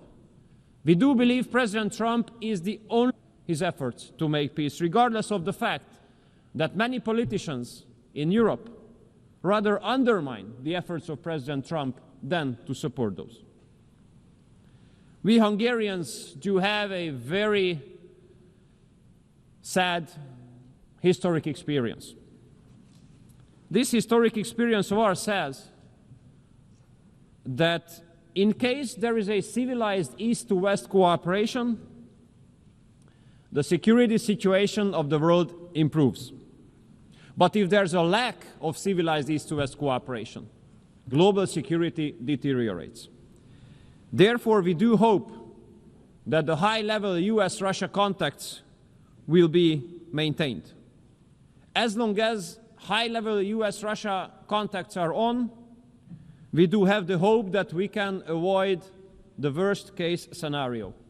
As long as the high-level US-Russia talks are on, we have a good hope to prevent escalation and to prevent the launch of World War III. So Hungary will continue to support all initiatives aiming at peace, and we will continue to support the peace efforts of President Trump, and we will continue to support the high-level US-Russia talks. And we make sure that Hungary is not going to be dragged into this war. We will stay out and protect the security of the Hungarian people. Second point, dear colleagues, no migration. Parallelly to the war in Ukraine, Europe has been faced with another tremendous security threat for the last 10 years, which is illegal migration. We Hungarians are in a special situation because of geography. We are at the European entrance of the busiest land route of migration to Europe. And we have a very sad experience here. We had been run over by 400,000 illegal migrants 10 years ago. Aggressive people, marching through the country, rejecting any kind of cooperation with the local authorities, violating our border, occupying public areas, behaving in a way threatening the Hungarian people. What was our reaction? We have closed our border. We have built a fence, not a wall, but a fence. And we have put tremendous efforts in order to protect us from the illegal migrants. We have stopped 1 million illegal migrants at our southern border by building the fence there. We have spent multiple billions of dollars in order to be able to protect our border and our security. And guess what happens in Europe? The European Commission forces us to pay €1 million penalty on a daily basis because of protecting our border. €1 million penalty on a daily basis for the protection of our borders. This is insane. This is crazy. But I have to tell you that regardless of this penalty, we will protect our border. We rather pay €1 million per day, but we do not allow illegal migrants to come into Hungary. We protect ourselves. May I say, this is the best investment into our own security. And the pro-migration policy of the European Union comes forward with very sad impacts in the western part of Europe. Modern age anti-Semitism, parallel societies, gang wars, and no-go zones. I want to make clear that regardless of all pressure from Brussels, Hungary will continue to protect the Hungarian people. We will protect ourselves, our culture, our way of life, and our security. And we stick to our own sovereign right to make the decision who can enter the territory of Hungary. This decision must be made by us and not by bureaucrats in Brussels. We have to consider the violation of border as it is, a crime. And those who commit this crime must be punished. International law speaks very clearly. If someone is being forced to leave her or his home, she or he is entitled to stay temporarily on the territory of the first safe country, but not the second, the third, the fourth, or fifth, the first. And we are an example here. We are a neighboring country to Ukraine. So for those who have to escape from Ukraine because of the war, we are the first safe country, and we let all of them come in. All of them. But at our southern border, those who want to come in, those are illegal migrants. And none of them has been allowed, and none of them will be allowed to enter the territory of our country. Thirdly, no gender. In Hungary, we do consider family as the basis of society. But we have to understand that there is a very aggressive, extreme liberal mainstream which has been attacking family not only as an expression, but as an institution as well. Therefore, I think it's appropriate to clarify what we Hungarians do mean under family. We do mean that family consists of a mother, a father, and children, where mother is a woman, father is a man.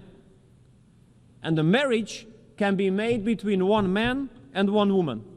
And in order to make sure, we have put all these into our constitution. And when it comes to our economic strategy, we do carry out a family-based economic strategy. 5% of GDP we spend on supporting the families, which is far number one in the OECD area. And currently, a family-based tax revolution is going on in Hungary. Our basic principle is that if you decide to have a kid, that must not put you in a less advantageous position compared to if you do not have a kid. We do consider children as a blessing. Therefore, we do support the families to have as many kids as they wish to. From next year onwards, all mothers who have given birth to 2 children will enjoy lifelong exemption from paying personal income tax. And after the birth of each children, a certain part of the salary of the parents is exempted from taxation. And we will double this exemption from the beginning of next year. If the mother wishes to stay at home with the newborn kid for 2.5 years, she receives 70% of her former salary. And all women spending 40 years at work can go to pension regardless of age. Young couples can take 28,000 euros of preferential loan called expecting babies, which means that in case of the birth of a first kid, interest rate is down to 0. After the birth of the second kid, 30% of the loan is being repaid by the state. And after the third kid being born, the state remits the whole loan.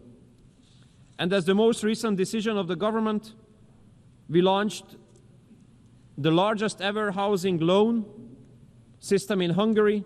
All families are entitled to take a loan to buy a house or a flat with a fixed interest rate of 3%. So at the end, Mr. President, dear colleagues, it is our goal to make Hungary great again. In order to be able to make Hungary great again, we have to protect ourselves from the war, which has been going on for 3.5 years in our neighborhood. In order to make Hungary great again, we have to protect ourselves from illegal migration, making sure that we do not allow any illegal migrants to the territory of Hungary. In order to make Hungary great again, we have to be able to protect ourselves from the aggressive gender propaganda, and we have to be able to strengthen our families. No war, no migration, no gender. This is the Hungarian recipe. Thank you so much for your kind attention.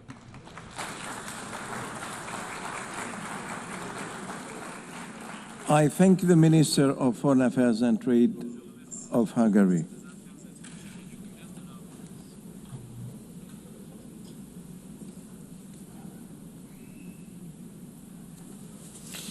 Y ahora doy la palabra a Su Excelencia Arnoldo Ricardo Tinoco, Ministro de Asuntos Exteriores Minister y de Culto de Costa Foreign Rica. Affairs and Worship of Costa Rica, Arnoldo André Tinoco.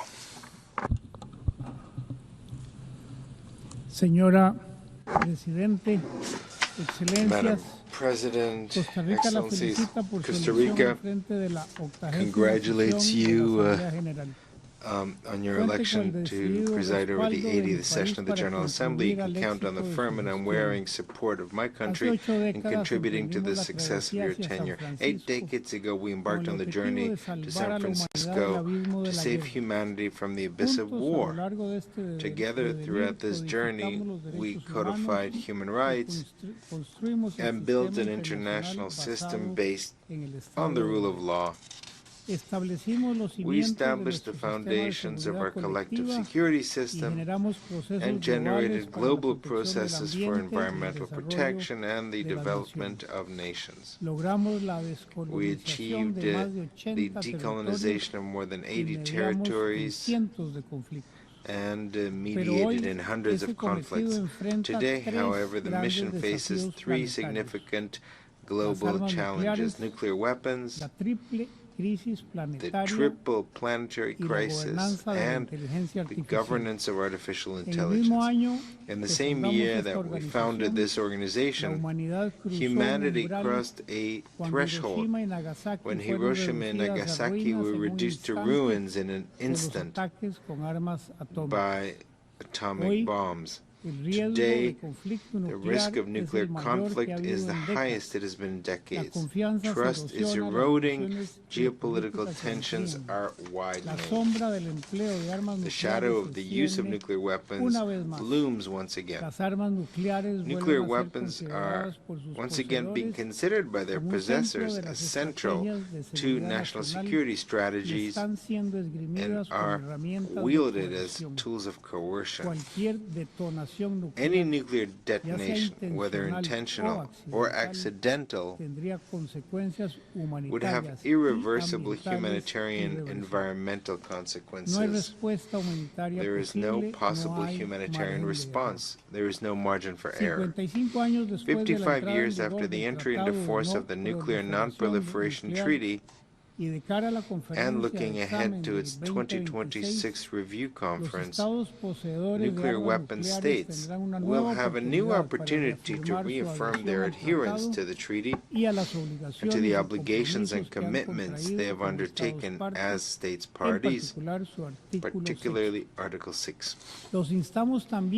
We also urge you to recognize that the Treaty on the Prohibition of Nuclear Weapons strengthens and complements the NPT, and it represents a decisive step toward fulfilling the very first resolution adopted by this Assembly and an essential element of the nuclear disarmament and non-proliferation regime. Costa Rica reaffirms that the only effective guarantee against the risks of nuclear weapons is their complete, verifiable, and irreversible elimination.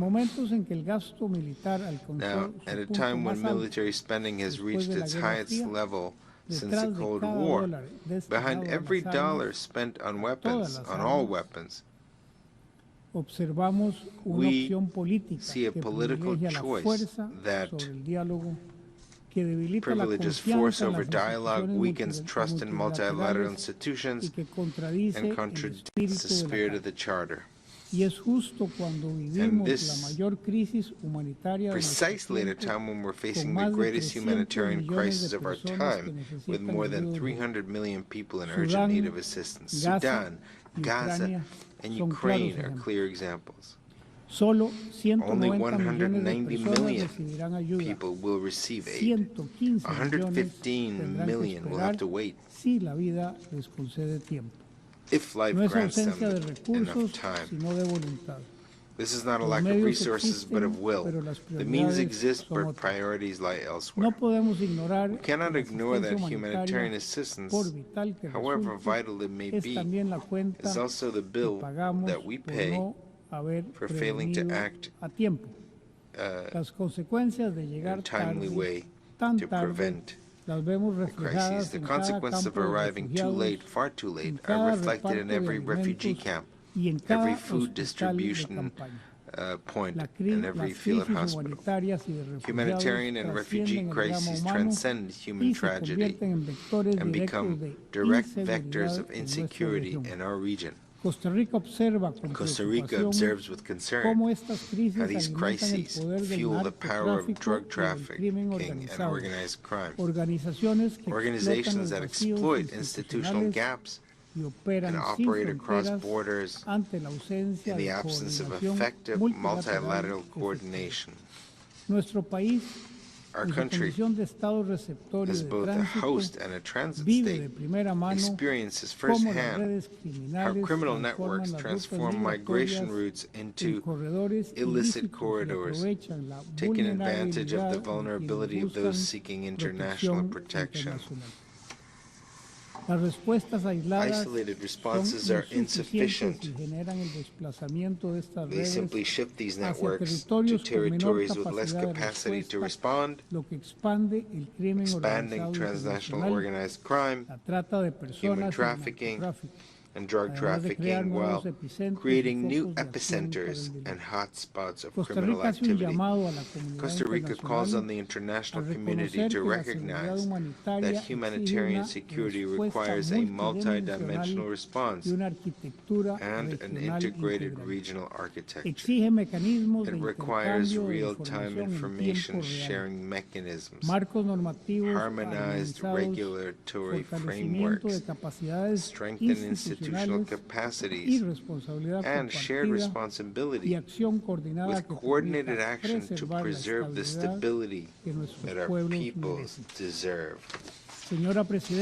Madam President, Excellencies, preventive diplomacy costs millions, but repairing its failures costs billions. We in the Americas know that price very well. In Venezuela, Nicaragua, and Haiti, we see the consequences of arriving too late. We could have acted in time. We could have prevented the repeated and systematic violations of human rights and the exodus of millions who now seek refuge and other forms of international protection. But we did not prevent it. The multiple crises across Latin America and the Caribbean, in democracy, human rights, security, migration and development, all bear witness to our own shortcomings. And it is always the most vulnerable who pay the price, those who demand protection and justice. The triple planetary crisis is another of the greatest existential threats of our time. The seas are rising, the oceans are acidifying, and millions will be forced to migrate. A temperature increase of only 1.1 degrees Celsius already puts food security, health, and peace at risk. Costa Rica suffers from devastating hurricanes, droughts that affect our farmers and energy sources, and cause economic losses in the billions. But for decades, instead of contributing to the problem, Costa Rica has been part of the solution. We doubled our forest cover.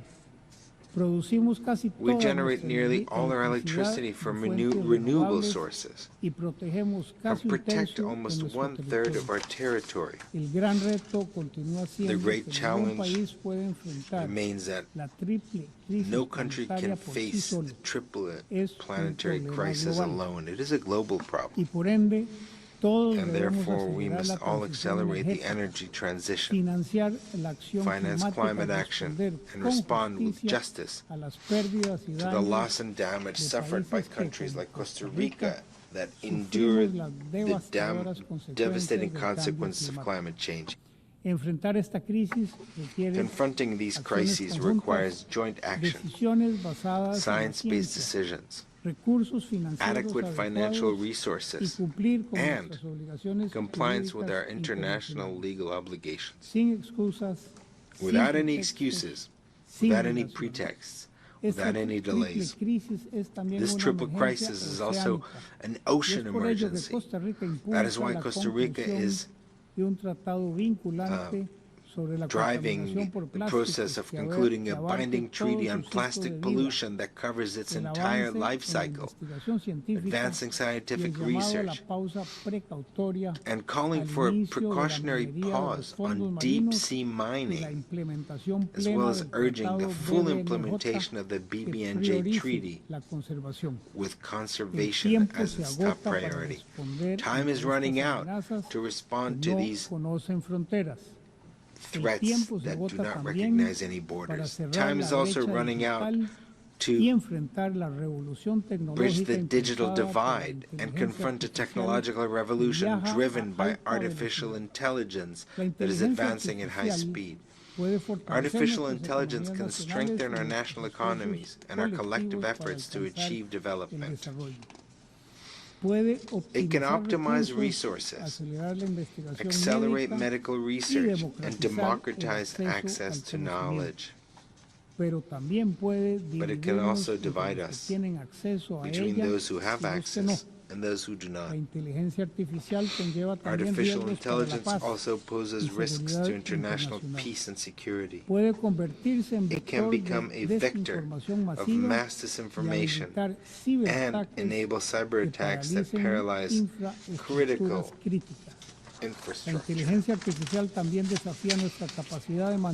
Artificial intelligence also challenges our ability to maintain meaningful human control over life or death decisions as military automation advances without adequate regulatory frameworks. Establishing such frameworks is urgent and time is running out. One application of AI that deserves special attention is autonomous weapon systems. Costa Rica urges the conclusion before 2026 of a legally binding instrument that establishes prohibitions and regulations for autonomous weapon systems capable of identifying, selecting and attacking targets without meaningful human control. No algorithm should ever make life or death decisions. Madam President, Excellencies, Costa Rica has demonstrated for decades that our impact in this organization is not determined by our size. Small states lead through action. We build bridges and forge consensuses that once seemed distant. That is how we move forward. That is how we prove that together we're stronger and that this is our common home. Just this year, Costa Rica, in the face of the most devastating humanitarian crisis since the founding of the United Nations, together with 150 states, launched a call to action while chairing the humanitarian affairs segment of the Economic and Social Council. Faced with the grave humanitarian consequences of the use of explosive weapons in populated areas, Costa Rica will host the second international conference on the political declaration on strengthening the protection of civilians to be held in San Jose from 18th to 20th of November. In light of the risks and opportunities posed by artificial intelligence, Costa Rica, together with Spain, has led the process that established the Independent International Scientific Panel and the Global Dialogue on AI Governance, to be launched tomorrow. Its adoption by consensus is a milestone in itself. Faced with the urgency of protecting the environment and the ocean, Costa Rica co-organized with France UNOC 3, where we reached significant political and financial commitments for ocean governance and health.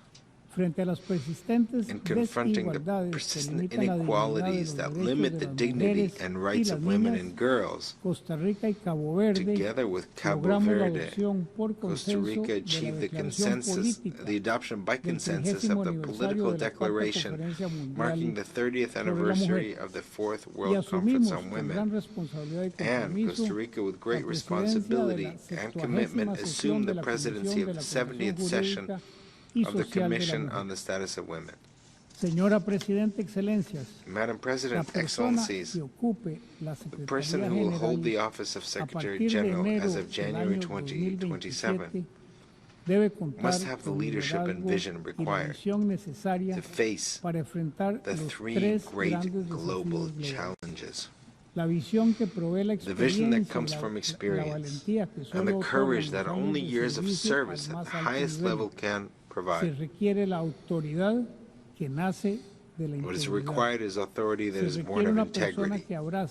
It must be a person who embraces with wisdom and conviction the three pillars of this organization. Someone who forges consensus and inspires hope, even in the most difficult circumstances. Someone with the determination to renew and strengthen this organization. We are confident that we will find that person And we are confident also that we will find that person in our region, because it is the turn of Latin America and the Caribbean. The world has changed, and our organization must change with it. But what cannot change is our commitment to the spirit of San Francisco and the determination that took us there. Thank you. Agradezco al Ministro de Asuntos Exteriores y de Culto de Costa Rica. Worship of Costa Rica.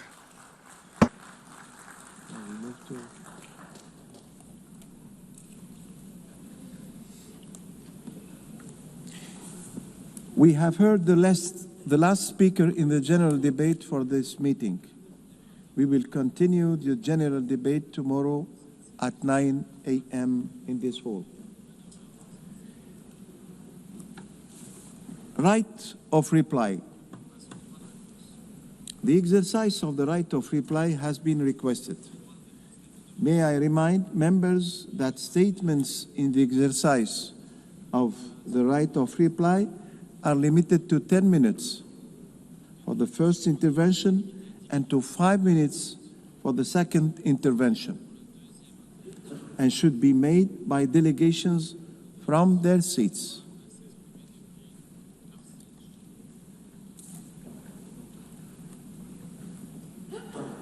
The next speaker, Islamic Republic of Iran. I call on the representative of Iran. You have the floor. Thank you, Mr. President. Mr. President, the Islamic Republic of Iran categorically rejects the baseless and unsubstantiated allegations made by the Prime Minister of Australia against Iran. We urge the Australian government to consider the well-documented historical reality that anti-Semitism is a phenomenon rooted in Western Europe, having manifested in various forms throughout different periods of history. In recent years, however, the concept of anti-Semitism has regrettably been weaponized to silence legitimate criticism and protest against occupation, apartheid, and the ongoing crimes being committed by the Israeli regime against Palestinian people. The Islamic Republic of Iran strongly condemns the heinous atrocities and continuing genocide in Gaza. It reminds those who support or remain silent in the face of these crimes of their moral and legal responsibility under international law. Iran views the Australian government's unfounded accusations and its undermining of long-standing diplomatic relations between the two countries as being in alignment with the Israeli regime's broader strategy of promoting Iranophobia. These actions are clearly aimed at diverting the attention of the international community, including this high-level session of the United Nations General Assembly, from the atrocities and humanitarian disaster in Gaza, while exacerbating instability in the region. I thank you, Mr. President. Just this one, so I thank you. There's no need to thank.